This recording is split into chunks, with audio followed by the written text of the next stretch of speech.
নমস্কার, টিএনও নিউজে আপনাদের স্বাগত। আমি এআই নিউজ অ্যাঙ্কার পাখি। এনএসডিসি সংস্থার পক্ষ থেকে প্রতি 2 বছর অন্তর অন্তর স্কিল ইন্ডিয়া টেস্ট হয়ে থাকে, যার মূল উদ্দেশ্যই হলো দক্ষতা পরিপূর্ণ ছেলে মেয়েদের সেই জায়গা দেওয়া যারা হাত ধরে সুনিশ্চিত ভবিষ্যৎ পেয়ে নিজের রাজ্য, নিজের দেশকে উন্নতির শিখরে সমৃদ্ধ করেছে। খুব গর্বের সাথে বলা যায়, সেই উন্নতির শিখরে পৌঁছার জন্য আমাদের রাজ্যের গৌরব হয়ে 7 জন প্রতিনিধি ন্যাশনাল লেভেলে প্রতিনিধিত্ব করতে দিল্লিতে আয়োজিত স্কিল ইন্ডিয়া টেস্টে অংশগ্রহণ করছে। এই জ্ঞানের সমারোহের মূল মন্ত্র হল স্কিলসে ইন্ডিয়া জিতেগা। গতকাল এই সমারোহে 33টি রাজ্য থেকে 900 জন প্রতিযোগী অংশগ্রহণ করেছেন। জানা যায় এখানে 100টি শাখা রয়েছে।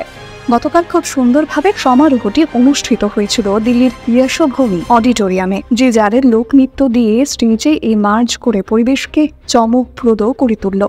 সভাতে অনেক গণ্যমান্য ব্যক্তি প্রতিযোগীদের উৎসাহ বর্ধন করলেন এবং জাতীয় সঙ্গীত দিয়ে সমারোহটির শেষ পর্ব ঘোষণা করা হলো। আজ আমাদের রাজ্যের হয়ে ন্যাশনাল লেভেলে 5টি শাখাতে যেসব দক্ষতাধারী প্রতিযোগী অংশগ্রহণ করেছেন তাদের নাম: নিকিতা দেব, প্রিয়া বিশ্বাস, আরোহণ রয়, দীপেন নবল, ক্রমিক দে, দেবার্ঘ ঘোষ, অনুভব চক্রবর্তী।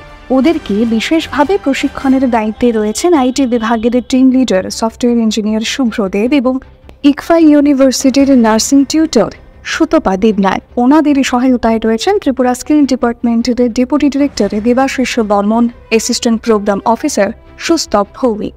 এই প্রতিযোগিতা 19শে মে পর্যন্ত চলবে এবং সেই দিনই ঘোষণা হবে ইন্ডিয়ার বেস্ট প্রতিযোগী যারা ওয়ার্ল্ড স্কিল টেস্টে অংশগ্রহণ করবে। বলা বাহুল্য, ভারতের পূর্বে 11তম স্থান লাভ করেছিল। এই বছর 10তম স্থানের মধ্যে যাতে আসে তারই প্রয়াস।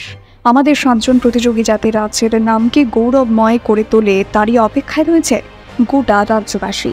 এখনকার মতো সংবাদ এ পর্যন্তই। পরবর্তী নিউজ ও আপডেটস দেখার জন্য অবশ্যই চোখ রাখুন টিএনও নিউজের পর্দায়।